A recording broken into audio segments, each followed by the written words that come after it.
இன்ஸ்பெக்டர்ல பக்கறாங்க. அவங்க என்ன பண்ணுவாங்க? இன்ஸ்ட்ரக்ஷன் கொடுத்தீங்கன்னா ஸ்பாட்டுக்கு போவாங்க. எஸ்பி 10,000 பேர் 20,000 பேர் வர்றாங்கன்னா ஸ்பாட்ல எஸ்பி டிஐஜி இருக்கணும் இல்லங்கன்னா எதிர்க்கட்சி கூட்டம் நம்ம ஸ்பாட்டுக்கு போனா நம்மளை சஸ்பெண்ட் பண்ணிடுவாங்க. எதிர்க்கட்சி ஆளுங்கட்சி இல்லனா மக்கள் கூடுற எண்ணிக்கை தான முக்கியம். அதனால் விஜய் அவர்களை பொறுத்தவரை இன்னைக்கு அவர் பெரும் வருத்தத்தில் இருப்பாரு. அதனால் எல்லோரும் சேர்ந்து அவரை யாரும் கார்னர் பண்ண வேண்டாம். இதிலிருந்து மீண்டு வரணும். தலைவன் இதை தாண்டி தான் வரணும். எல்லா மக்களுக்கும் ஆறுதலாக விஜய் நிற்கணும். நிற்க ஆரம்பித்திருக்கின்றார்கள், நிற்பார்கள், நம்பிக்கை இருக்கு. விஜய் வந்தனால நடந்துச்சுங்கிறீங்க. Indian air force aero show Vijay எங்க வந்தாரா? ஏன் 5 பேர் இறந்தாங்க?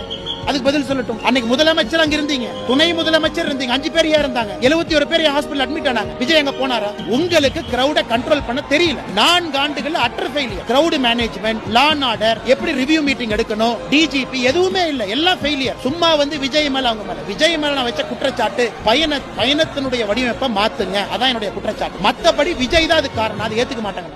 நாம எல்லா ஒரு விஷயத்தை புரிஞ்சுக்கணும். விஜய் மேல குற்றம் சாட்டுறோம், விஜய் தான் அக்யூஸ் நம்பர் 1. அந்த கருத்தை நான் ஏத்துக்க மாட்டேங்க. ஒரு கூட்டத்தை கூட்டுவது, கூட்டத்துக்கு வர்றன்னு விஜய் சொல்லலாம். அந்த கூட்டத்திற்கான பாதுகாப்பு கொடுக்க வேண்டிய கடமை அரசுடைய. அந்த கூட்டத்திற்கு பர்மிஷன் கொடுக்க வேண்டியது அரசுடைய. உங்களுக்கு இல்லையா இல்லைன்னு சொல்லிட்டு போங்க. அவங்க கோர்ட்ல போய் வேற பர்மிஷன் வாங்கட்டும், வேற இடத்துல வாங்கட்டும். அதனால் விஜய் அவர்களை பொறுத்தவரை இந்த கூட்டத்துக்கு நான் கூட்டுனே, நான் வந்தேன், அவருக்கு எல்லா உரிமையும் இருக்கு. அவரை பார்ப்பதற்கு மக்களுக்கு உரிமை இருக்கு. 1000 பேர் வரலாம், 10,000 பேர் வரலாம், 10 லட்சம் பேர் வரலாம். அவங்களுக்கு உரிமை இருக்கு. இந்த இடைப்பட்ட தரகர் யாருன்னா அரசு இங்கை பொறுத்தவரை தரகர வேலை செய்யணும். விஜய் அவர்களுக்கு அனுமதி கொடுக்கணும், வர்ற மக்களுக்கும் பாதுகாக்கணும். அந்த வேலையை அரசு செய்யல. விஜய் அவர்களுக்கும் சரியான முறையில் அனுமதி இல்ல, வந்த மக்களுக்கும் சரியான முறையில் பாதுகாப்பு கொடுக்கல. அரசை பொறுத்தவரை 2 இடத்திலும் தோத்திருக்கிறாங்க. ஒருதலை பட்சமாக, பாரபட்சமாக எதிர்க்கட்சிக்கு நடந்துக்கிறாங்க, சாமானிய மனிதர்கள் நடந்திருக்கிறாங்க. அதனால் அரசு வெட்கி தலைகுனியணும். மாவட்ட ஆட்சியர் மீதும் மாவட்ட காவல்துறை கண்காணிப்பாளர் மீதும் கடும் நடவடிக்கை எடுக்கும். சும்மா நீங்க சப் இன்ஸ்பெக்டர்